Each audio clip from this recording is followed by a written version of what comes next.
Finally got our hands on an FN57. We've had a lot of requests to shoot this gun. You're probably familiar with it. It's kind of famous from FN for being a high-speed, a lightweight gun, shoots a lightweight bullet really fast, and 22 caliber, 224, 5.7. So we're going to shoot it some here, and I'm going to see what I think about it.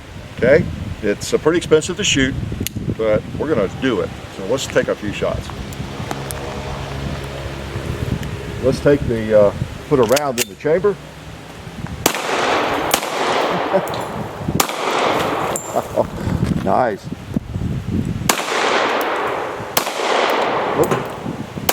Ah, he tried to get away.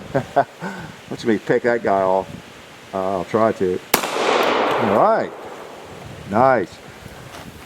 2 liters. You don't have a chance.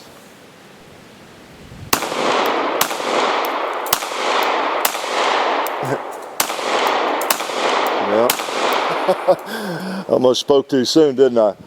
Oh man, what's next? Another 2 liter. Nice.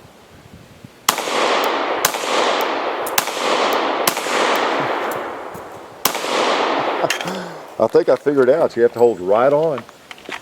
I have another magazine. Let's put some more bullets in.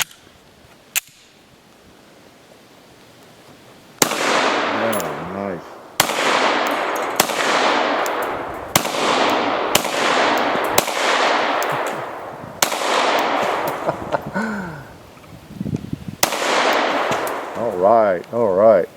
Oh look, a coconut.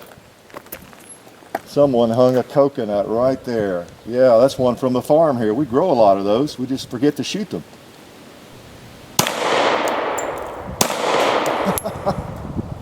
That took care of it, didn't it? Now I have a moving target.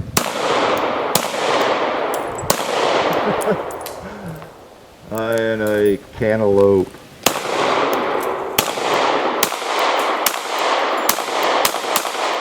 He was trying to escape. All right. Now those were all 127 grain rounds, hollow points actually. And I'm gonna put those mags back over here.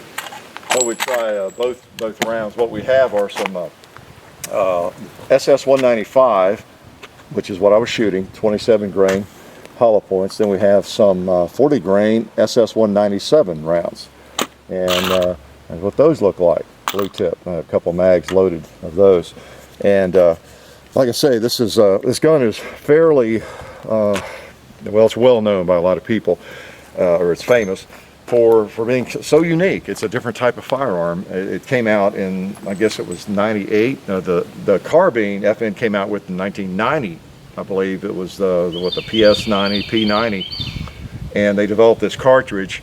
Actually in response to a NATO request for something to replace the 9mm, I understand. Something that rear echelon, the rear area folks could carry and be well armed, and it would actually penetrate Kevlar and some of the armor. And in the military configuration of the rounds and law enforcement, it is pretty effective at that, as I understand. Now the civilian version on the ammo and everything is a little bit less velocity, but it's still very fast. And this has become a fairly popular firearm. So I believe it was made available to civilians in, what was it, 2004? So it's been around a while. Most of you have seen it. You probably know a little bit about it, maybe more than I do. All right, so we got 40 big, heavy 40 grain bullets here. Let's try them on that cinder block. Now we're just kind of experimenting. I don't know what to expect here with anything I hit with it, really. I've never really shot a firearm with that was exactly like this and shoots a round like this.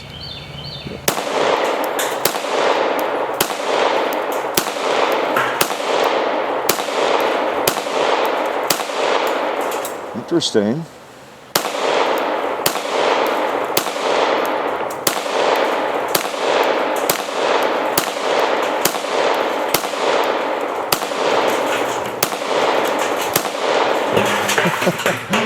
All right, chewed it up. That was 20 rounds.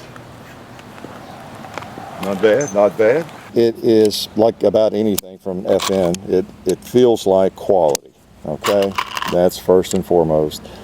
Whatever you think of this round and whatever I think of it and whatever I decide about it, The gun feels like a quality piece of hardware. It really does. And you know, it's compared a lot with a 22 Magnum. A lot of people talk about it being just an expensive 22 Magnum, Winchester Magnum, and in some ways maybe it is, but it's you got a big difference here. You have basically a rifle cartridge is what it was designed as, and it has a center fire, you know, has a primer. It's a center fire round, what I'm trying to say. And that makes it much more reliable. That's one of the big criticisms of any kind of 22 that you might use for self-defense. Not just the small bullet, which is one factor, but the fact that it's rimfire. So here you got a center fire cartridge, all right? You got a very fast cartridge. And I don't want to get into the big controversy. I know a lot of people argue over this gun and this cartridge a lot, and I don't really have a dog in that fight, other than I'm anxious to try it out myself. What I can gather from what I've read and my browsing around is that a lot of people contend it is just a glorified 22 Magnum, and but then others will say that the 22 Magnum statistics velocity is based on rifle rounds, and when you put the 22 Magnum in a handgun like the PMR-30, the Kel-Tec, then you're talking around 1250 feet per second, whereas with this you're talking around 1700 feet per second, which is big. And you can get ammo up to 2000, I think. So you are talking about a different level of velocity there, and that's big when you're shooting a 22. For those who are kind of new to shooting, the 223, you know, the 5.56, the military round, NATO round, that's what it relies on pretty much, the velocity. It's a 55 grain bullet. It's really not much heavier than that right there, but it moves very fast, you know, around 3,000 feet per second. So that's what you need when you have a really light bullet. And so that's what you get. You get more velocity generally with this than you would a 22 Magnum. Plus the other advantage is, and I'm talking advantages now, there are disadvantages, but the advantage is, of course, reliability. Centerfire cartridge, and in this gun, an FN firearm that is incredibly reliable. It just is.